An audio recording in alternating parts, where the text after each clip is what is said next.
We're back with another episode of Service Only. I'm with my man Noah Jones. Greetings, folks. He stopped by, and we're gonna talk a little bit about what he has going on. I haven't seen you in a while, man. So tell me, what have you been doing? Man, it seems like I'm working 8 days a week, 30 hours a day. But outside of that, man, obviously, I got the wedding going on and regular life. My son, my fiance, work. Yeah. Staying out the way otherwise. Okay, I hear you. So for those that don't know, my man Noah, we grew up in the city, and recently he has been focused on financial planning and helping other people kind of set up situations for their future and for the present. So what kind of got you into that? What was your transition into financial planning? I've always had an interest in finance. I've always had an interest in money and growing it and the power of money, especially being from the inner city.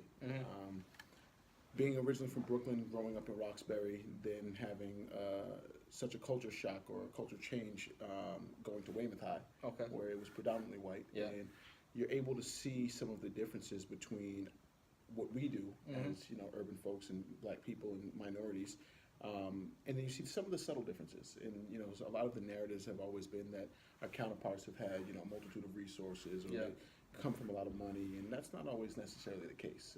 What I learned was that our counterparts are able to make small sacrifices to make large impacts down the line. Okay. I've always been fascinated by money and the power of it. And the major issue I realized is that the core of financial literacy has to be inherited. And with it having to be inherited, the question then became, where are we inheriting it from? Yeah. It's not going to be my mom, it's not going to be my dad because their parents didn't know. Yeah. So how do we break those cycles? How do we become knowledgeable about money? How do we know about our finances? And that's what led me to a career in finance. I wanted to be that resource. I wanted to be someone who maybe spearheaded the change or break some of these narratives and become a catalyst for financial literacy in communities that look like mine and people that look like me. Yeah. So that was the I guess the mission behind it. Okay. All right. And what I noticed about financial planning is, and I want you to be real here, right? So the way that some of the representatives Right. kind of pitch or come at the consumer, it seems like it always feels like they're trying to get something from you because of the way that they're following up or their sales tactics or just the way that they're trying to build. So what would you say some of the misconceptions of someone in your position trying to connect with a consumer like myself, then trying to get them to get the messaging that, I'm trying to help you, where it kind of feels like in some cases they're kind of like being very I guess I would say like they're encroaching Right. upon the person Right.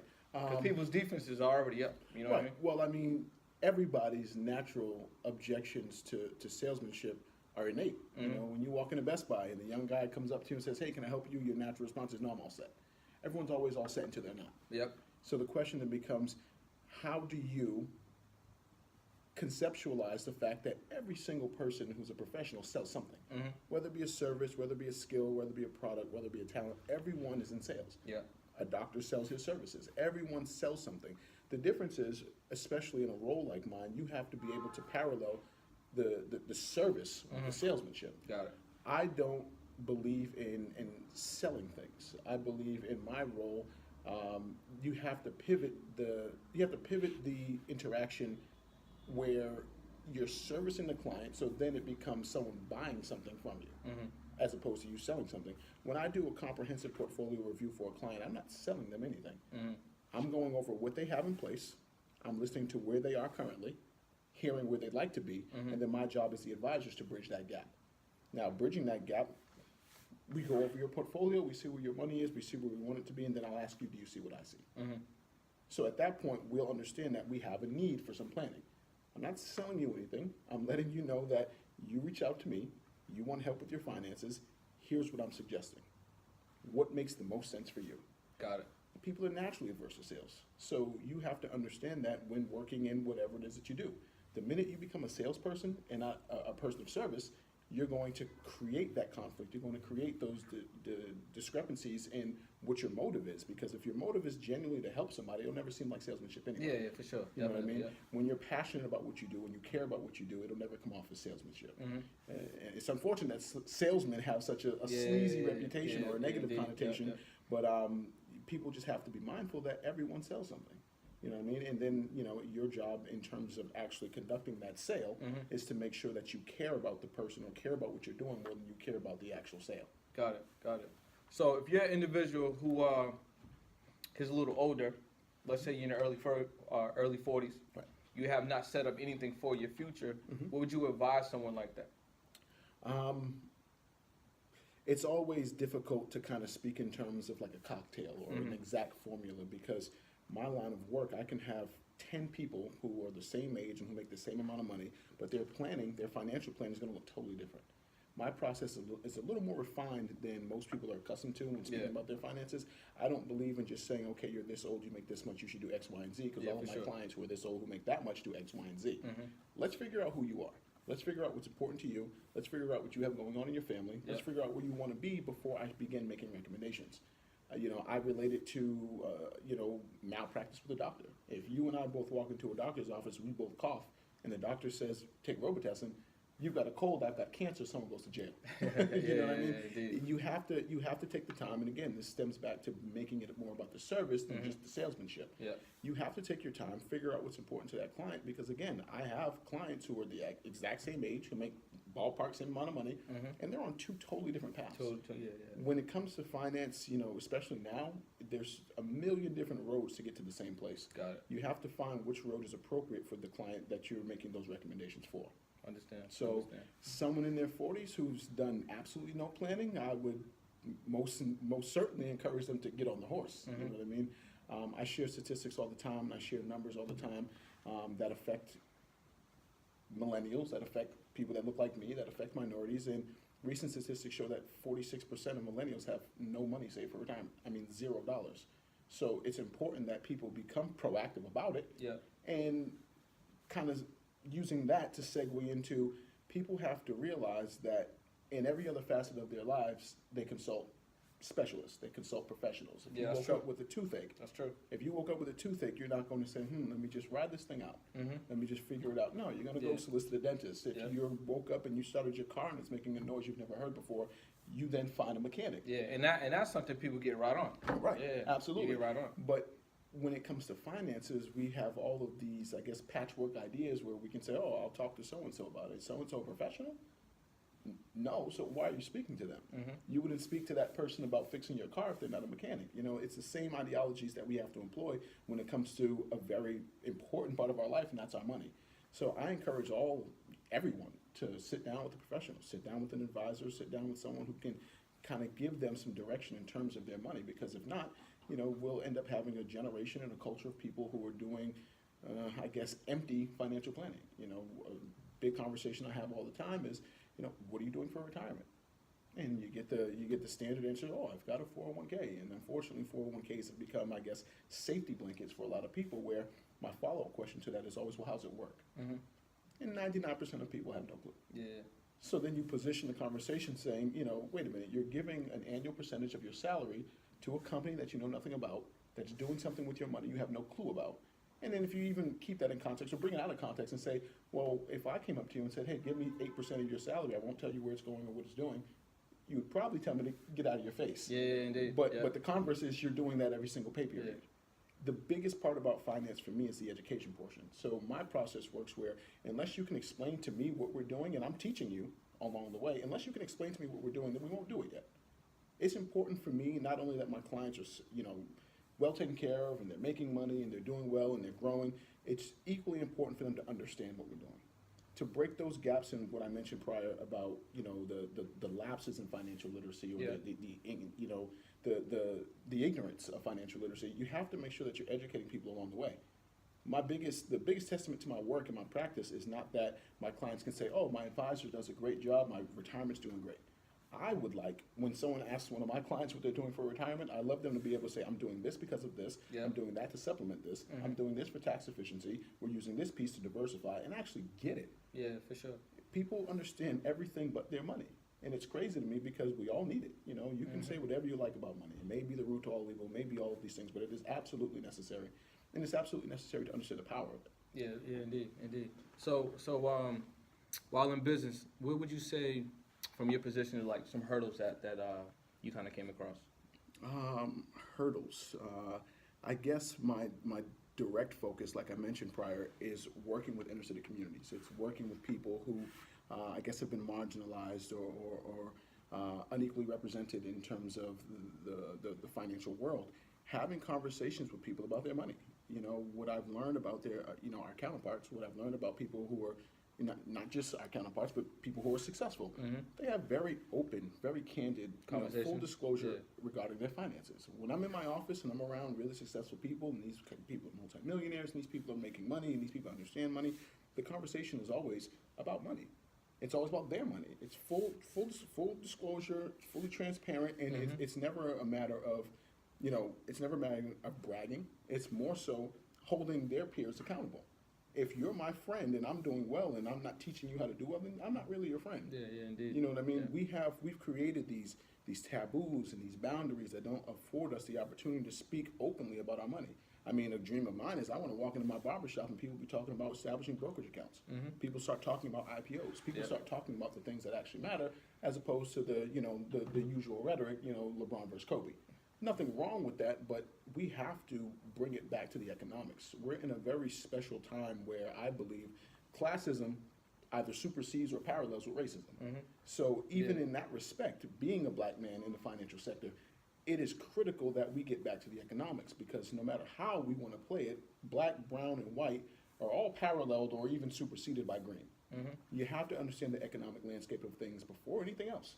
When you have a platform, an economic platform, that changes everything. You know what I mean? So it's critical in all respects for people, and our people, and my people, to really get a grasp on what they're doing with their money. I think you very well stated. Right. Very well stated. I think you're right in terms of that being a serious hurdle, Right. especially in our community. How do you get that messaging across in this day and age? Like what are the ways that you found the most successful with connecting to people and getting that message across about how important financial literacy is? Right. Tying back to service, I do what I believe is my due diligence, and I share information the best way possible in today's modern world, via social media, via conversation. I've got a couple thousand friends on Facebook and a couple thousand friends via Instagram, and my pages, they have become resources for people, whether directly or indirectly. It's important that I am constantly being that change that I'm speaking of. It's important that I continue, changing the narrative. It's important that I continue changing what we're accustomed to. Instead of just, scrolling up and down your page, looking at nonsense or whatever the case may be, when you come to my page, you're going to see maybe things that you should be focusing on. I'm always going to pose questions. I mean, I'm a firm believer that there's movement and discomfort. So in a lot of ways in my process, I have to be that perpetual or that proverbial elbow to the ribs. You know what I mean? When you're sitting on your couch on a Sunday and watching TV all day, you don't move. There's no movement and comfort. You have to disturb people a bit. You have to make people uncomfortable. When you share statistics like 46% of millennials have $0 saved for retirement, that's scary. That should bother you. That should get you moving in the right direction. And if it doesn't, then you've got bigger issues to worry about. But at the same time, I realize that I'm only one person and there's only so much I can do. Yeah, indeed. But that doesn't change the fact that I still have to be accountable and still be responsible, pushing my narrative, making sure that whether I reach all, 5,000, 6,000 of my friends, if I reach a handful of them, and they spread that knowledge, and they tell 2, and then 2 tells 4, and then 4 tells 8, that's what the goal is. Okay. The goal is to reach as many people as I can, and even if it's indirectly. There are a lot of people who frequent my page, and they'll reach out to me 6 months later. Hey, I remember you posted this about this. And I'm like, wow, I didn't even know you reached that. They may not like it, they may not comment on it, but it's reaching people. People are taking it to heart, and it's impacting people, and that's the biggest thing for me. International Women's Day, maybe a week or so ago, I shared some statistics about how women are kind of by default behind the curve when it comes to investments and retirement savings, despite the fact that women are penetrating into corporate America at a higher rate than ever before. So when you speak in terms of women, they're double marginalized. You know what I mean? Especially women of color. Yeah. You're speaking of minority women, and then you're speaking of them being women, and they're double behind the curve. So let's create some consciousness around that. You know what I mean? Because they're in position now, again, penetrating into upper and middle class societies and penetrating into the corporate world. They need to understand that they've got to work twice as hard. You know what I mean? And that doesn't, it may be unfair, but these are the realities. Let's not sugarcoat anything. Yes, women, there is a disparity between wages that men get and wages that women get. It's unfortunate, but these are realities. We can circumvent that by being proactive. Yeah.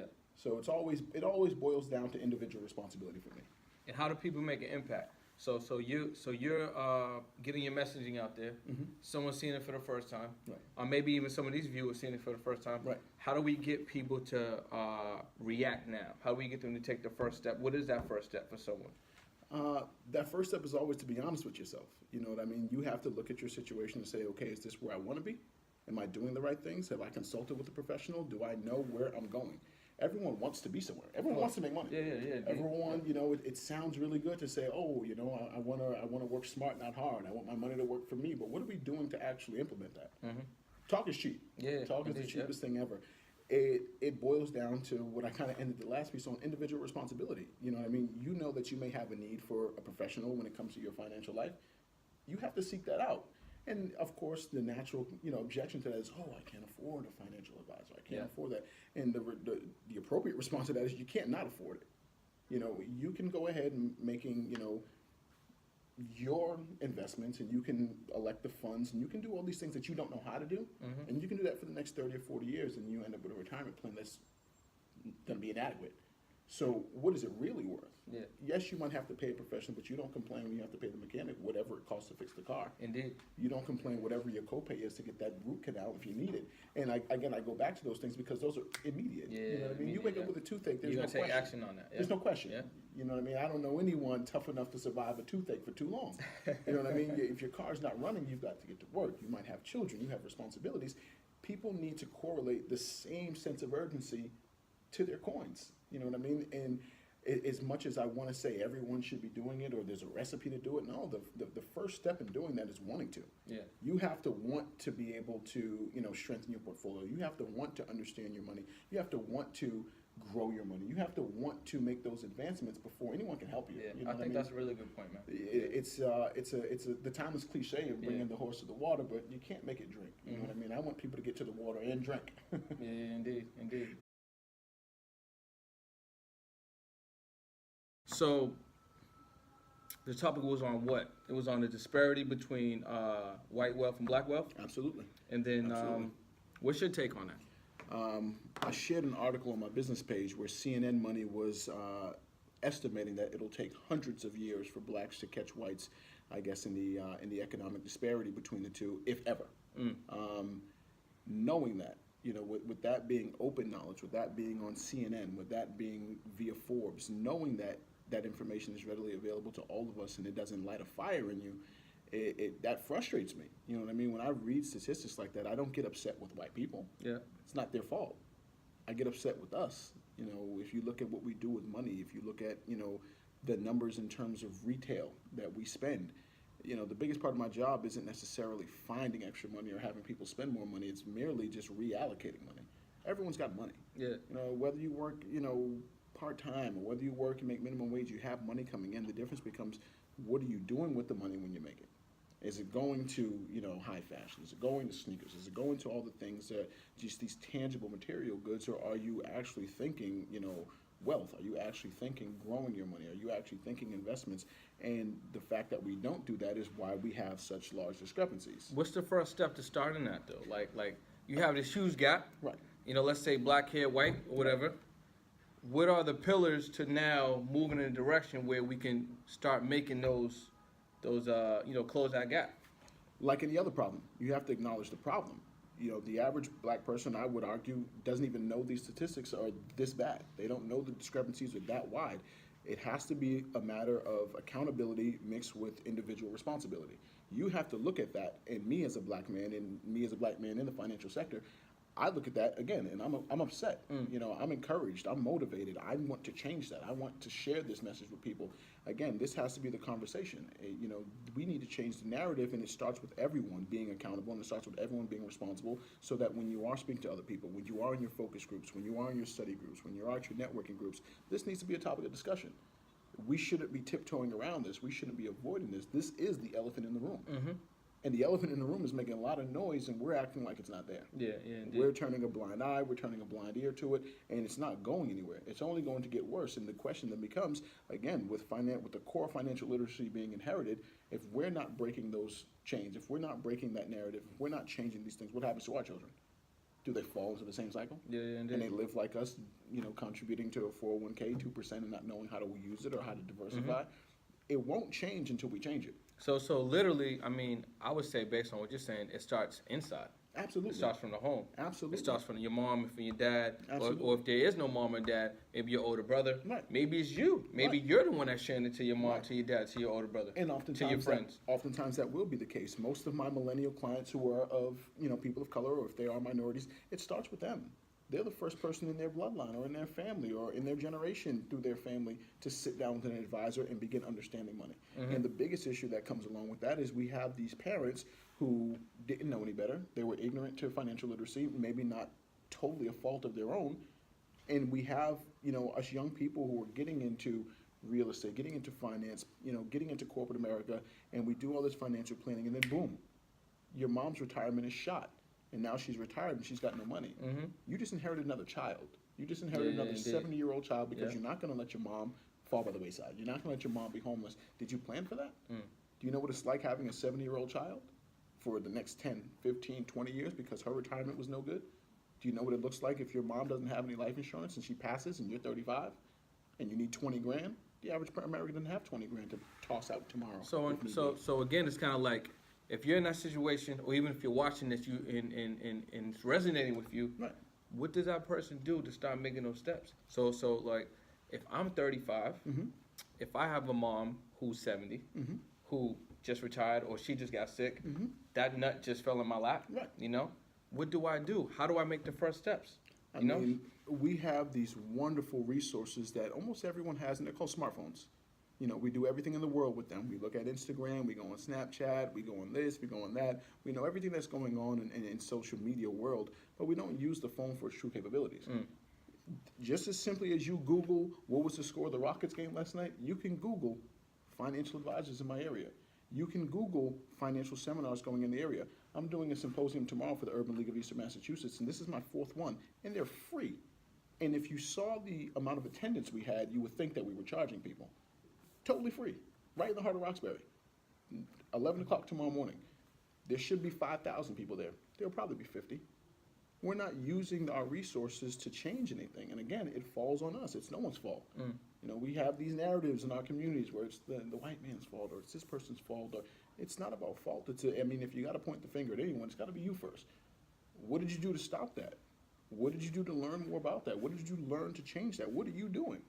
You have to look at you first, and when you don't look at you first, then you just create another cycle of blame and finger pointing. No one's accountable. So I posted something earlier today on my Instagram. It was it obviously was a photo, but the context with the photo was basically saying, if you want to change, you got to take the first step. You have to be the change you want to see. If you want to make a difference, if you want to be creative, we have all this space and time out here. There's all this opportunity. You gotta make the first step. Right. And it kind of goes what he's saying. It's with everything. Right. You gotta take that first step. You gotta take it seriously. You gotta take yourself seriously. Right. And you gotta seek out the information. The biggest thing is, and I encourage people that I know, family, friends, even if you don't want to meet with me, I'm not telling you have to meet with me. I'm not soliciting business. I'm telling you to make sure that you go get someone who can help you. Yeah, indeed. I can certainly help you. You know, even still, I have family members who don't want to meet with me because, I mean, we live in a world of facade. We live in a social media world where everyone looks like they got it until you actually go through their books and you see that they're not even close to having it. People are so comfortable looking like they have it or looking like the man that they lose focus on actually becoming the man or actually having it. So there's a lot of times where people who may want help won't reach out to me, and I may be their only resource because they know me or they have access to me. You don't have to meet with me. I'm not the only financial advisor. Go get another professional. Seek it out. It's right on your phone. Google it, research it. It's there. It doesn't have to be me. It could be anybody. But again, if I do know you or you do know me and you know that I'll take the time and give it to you, it's your fault if you're not taking advantage of it. Indeed. So again, Noah, thanks for your time. Just wanted to Absolutely, expand on that topic a little bit. Absolutely. Thanks for sharing that, and make sure you guys get more information. Follow this brother. He's sharing a lot of knowledge. It's free. He's doing it passionately. Just wants to help. Right.